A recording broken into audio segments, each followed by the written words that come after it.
جب انسان کو قبر میں دفن کر دیا جاتا ہے اور سب لوگ واپس چلے جاتے ہیں تو قبر میں ایک عجیب سی خاموشی چھا جاتی ہے، اور پھر کچھ ہی دیر بعد دو فرشتے آتے ہیں۔ وہ انسان کو اٹھا کر 3 ایسے سوال پوچھتے ہیں جن کا جواب ہر کوئی نہیں دے پاتا۔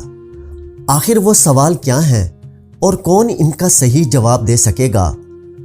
آج کی اس ویڈیو میں ہم جانیں گے کہ قبر میں منکر نکیر کیسے سوال کریں گے اور اس وقت انسان کی حالت کیسی ہوگی۔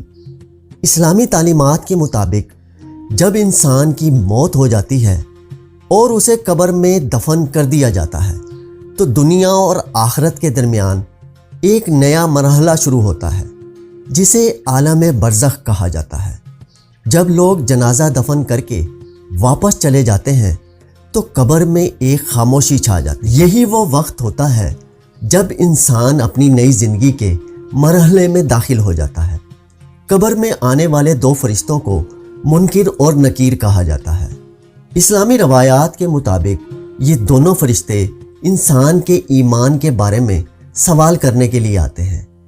ان کا مقصد یہ معلوم کرنا ہوتا ہے کہ انسان نے دنیا میں اپنے عقیدے اور ایمان کے ساتھ زندگی گزاری یا نہیں۔ روایات کے مطابق جب یہ فرشتے قبر میں آتے ہیں تو وہ انسان کو بٹھاتے ہیں۔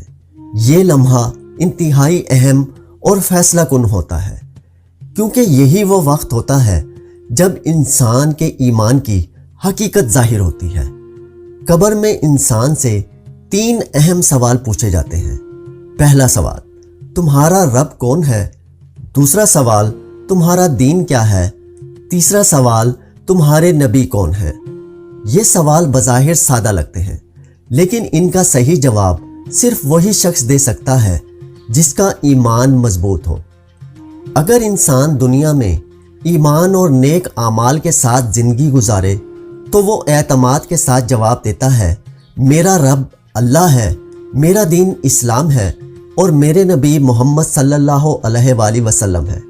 اس کے بعد اس کی قبر کو کشادہ کر دیا جاتا ہے اور اس کے لیے جنت کی طرف ایک کھڑکی کھول دی جاتی ہے۔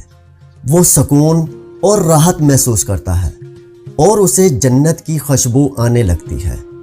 لیکن اگر انسان دنیا میں ایمان اور نیکی سے دور رہا ہو تو وہ ان سوالات کا جواب نہیں دے پاتا۔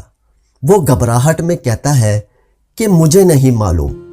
اس کے بعد اس کی قبر اس پر تنگ ہو جاتی ہے اور اس کے لیے مشکل وقت شروع ہو جاتا ہے۔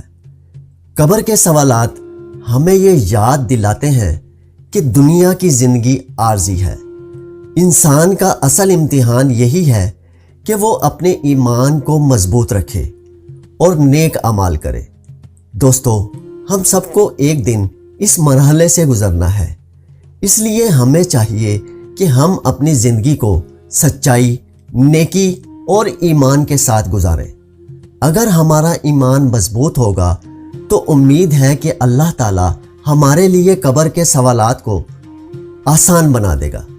اللہ تعالیٰ ہم سب کو ایمان کے ساتھ زندگی گزارنے اور آخرت میں کامیابی حاصل کرنے کی توفیق دے۔ آمین۔